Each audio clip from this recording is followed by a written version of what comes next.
Welcome to One Word a Day. I'm Sophia, pilot into the universe of Chinese. Let's continue unpacking ocean/industrial age concepts. And today is another big concept that's related to logic. Well, many Chinese, not exactly scholars, but intellectuals or simply language users on their forums, people talk about Chinese doesn't really have strong sense of logic because logic was a Western thing. How to induce, deduce, synthesize, analyze, all that concepts all came from the West. Um, and Chinese as a language, almost like intentionally, build it in a way that you can interpret it in multiple ways.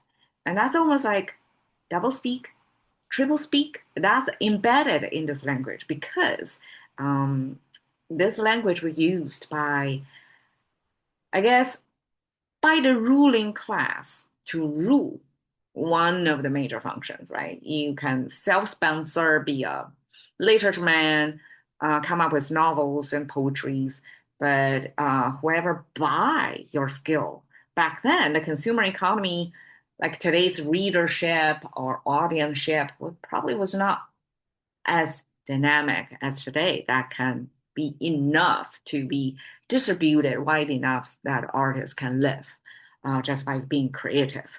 Back then, language, as any other art forms, probably need a sponsor to live off something, some income, some funding, right? So the ruler got the ultimate power and they sponsor the language. In fact, the standardization of language was sponsored by Qin Shi Huang, the first emperor, right? So this use of language, a lot of times, is by the people trying to cover their own. But for intellectuals to stay near power without being getting engulfed in the flames of unchecked power back then. So I guess this language by itself already have the function to use as multiple layers of meaning. Depends on heavily interpretable. Okay, that's my point. And when the Western concept, such as logic, came to the East, it was quite a. I mean, humanly, we can grasp the concepts of logic, but it was not born in this land, and it was imported, and we have to map to pick and choose from our own existing language what to map on there, and such was faced by the Japanese scholars who was the first from East Asia embraced Western civilization. 综合 was their translation to synthesize, and synthesize is I guess a human intellectual activity that's so abstract. How are you going to express synthesize?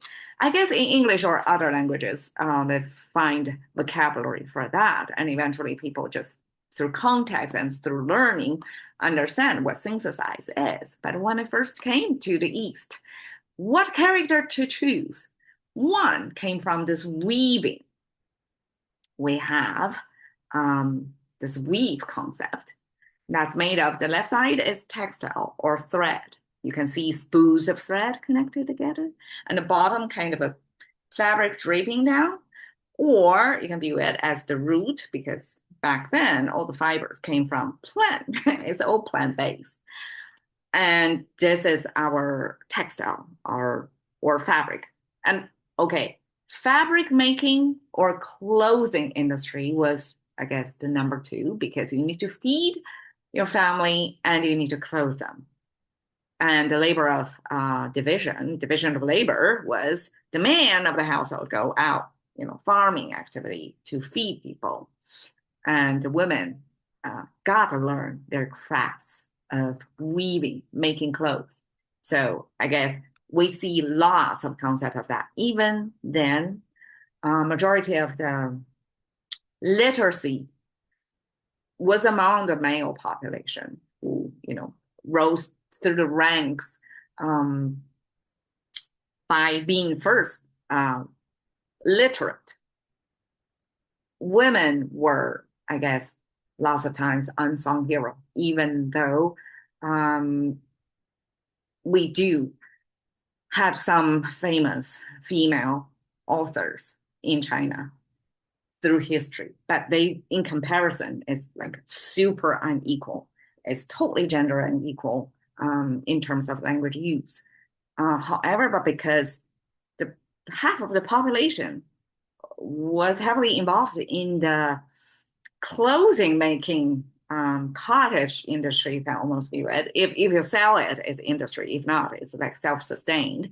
You support your family by contributing this way, domestic labor. So this fabric making was made into lots of our vocabulary. You can see lots of concepts related to this fabric making process. So here is weaving. It's okay. Weaving back then, before steam engine, right? It's a weaving machine. That's already quite an ingenious invention back then, that you were able to have this waft and weft threads coming together. Kind of, you need to have this mechanism to open the threads vertically. That's a waft. And then you can thread in different colors to make patterns through the weft that go on top, at bottom, on top, on a kind of zigzag weaving, right? Have to weave it kind of like that. Okay. So this zong originally means weaving, particularly of this getting weft on top of the waft through a weaving machine mechanism. And we have the fabric of thread on the left. At the right side, we talked about that before. It means your ancestry.